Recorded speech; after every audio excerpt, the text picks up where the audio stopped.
Seja bem-vindo, estou de volta aí. E nesse vídeo a gente vai dar continuidade ao nosso estudo dos amplificadores operacionais. Antes de começar o vídeo, eu vou pedir a você aí que se inscreva no canal, deixe aí o seu joinha, o seu comentário que ajuda a divulgar. Bom, no último vídeo a gente viu o PUT, era um transistor de unijunção programável. A gente estudou como é que ele funciona, como que o dispositivo funcionava, e o que a gente vai fazer aqui é conectar esse dispositivo a um circuito onde a gente tem um amplificador operacional com uma configuração integradora, né? Esse circuito recebe o nome de conversor tensão-frequência, o nome vai ficar claro o porquê desse nome ao longo do vídeo, né? Agora vamos simplesmente entender como que funciona esse circuito aqui. Então veja, ele tem um potenciômetro aqui na entrada e através da variação dessa tensão de entrada por meio do potenciômetro, a gente vai variar a frequência do sinal de saída. Isso é a razão do nome ali, conversor tensão-frequência. Então, através de uma variação de tensão na entrada, a gente vai variar a frequência do sinal de saída. Eu disse a frequência do sinal de saída, não vai variar a amplitude do sinal de saída, apenas a frequência. Certo? Então, a gente viu no vídeo anterior lá o PUT, a gente tinha lá um divisor de tensão, de onde a gente retirava a tensão de referência para o gate. Então está mantido isso aí, um divisor de tensão, e daqui sai a referência para o gate. Conectado ao A e ao K, em paralelo com o PUT, a gente tem um capacitor. Agora vamos ver o seguinte aqui, ó. Nesse ponto eu tenho VS. Aqui também é VS. A gente viu lá nos primeiros vídeos de amplificador operacional, a gente tem um terra conectado à não inversora. E isso aqui é um terra virtual. Então aqui a gente também tem um terra. Então eu tenho uma tensão aqui que é VS, está entre VS e terra. E aqui também é VS e terra. Então a tensão nesse ponto aqui é a mesma tensão que eu tenho no capacitor e no PUT, certo? Então o que vai acontecer aqui? O capacitor começa a se carregar e a tensão aqui no ponto A começa a aumentar conforme a carga do capacitor. No momento em que a tensão no ponto A é maior do que a tensão de referência, o PUT conduz. Quando o PUT conduz, ele curto-circuita o capacitor e a gente tem zero na saída. E depois o capacitor vai precisar ser carregado, ele vai ser carregado novamente e vai recomeçar o ciclo, né? Isso está demonstrado no gráfico aqui atrás de mim, que eu já vou explicar, certo? Então esse é o funcionamento do circuito.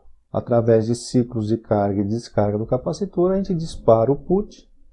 Uma vez, vamos relembrar aqui, uma vez que o PUT é disparado, conforme a corrente dele vai caindo, ele atinge um valor mínimo e ele é cortado novamente. É onde começa novamente a carga do capacitor. Enquanto ele está conduzindo, ele está curto-circuitado e eu tenho zero na saída. Quando ocorre o corte, começa novamente a carga do capacitor, até que a tensão A fique maior do que o gate e ele conduza novamente. Esse ciclo vai se repetir, né? O que eu falei é o que está escrito aqui. E aqui é o gráfico, né?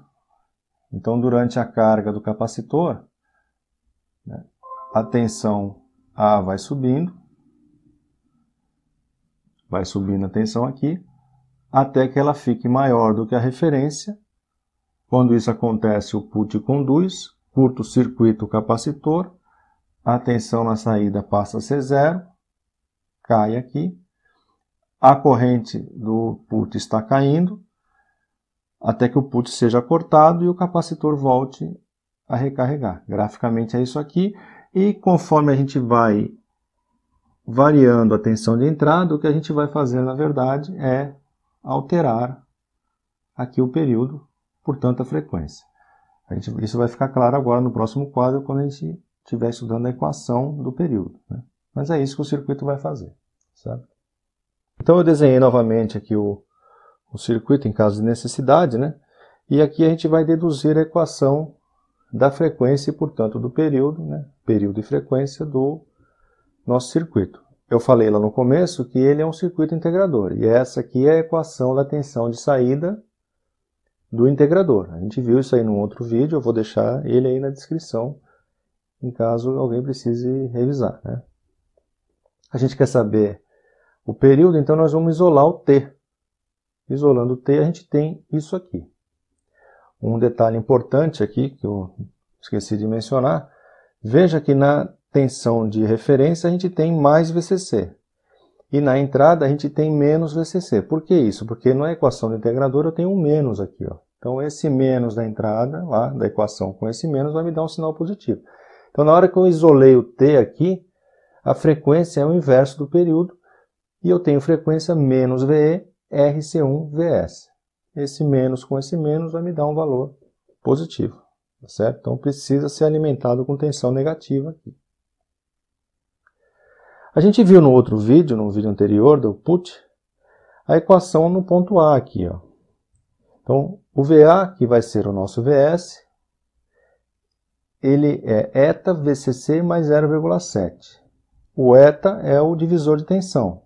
A gente apenas chamou de outro nome para não ficar carregando isso aqui no equacionamento, né? Esse 0,7 ele se deve a um diodo emissor de um dos transistores que a gente viu lá. A gente tinha um par de transistores, né?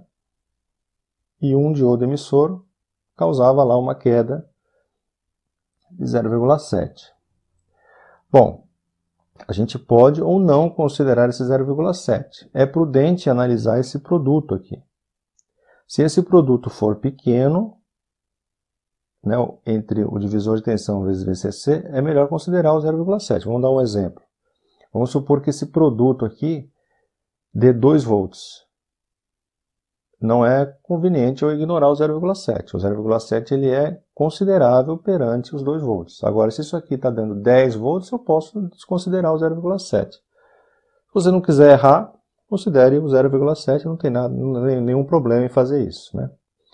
O importante anotar aqui, ó, é que o VA, portanto aqui esse VS que está indo na equação, ele é um valor constante, né? Esse eta é o divisor de tensão, é um valor constante, o VCC é a alimentação da fonte, é constante, o 0,7 é constante. Então isso é um valor constante.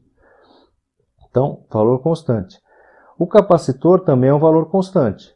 O R é esse R aqui, não é o potenciômetro, né? É esse R na entrada aqui, também é um valor de resistência constante.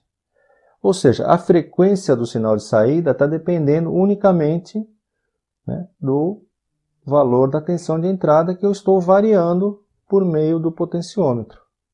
Então, através da variação da tensão de entrada, eu estou variando a frequência do sinal de saída. É o nosso circuito conversor tensão-frequência.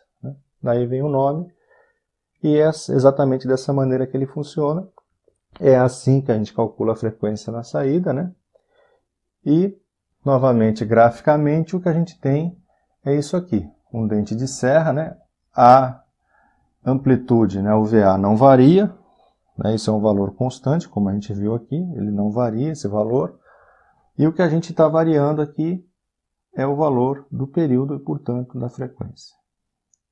Aplicação desse circuito, sincronismo e controle. Quando a gente tiver a nossa série aí de controle, a gente vai aplicar circuitos de amplificadores operacionais lá, né?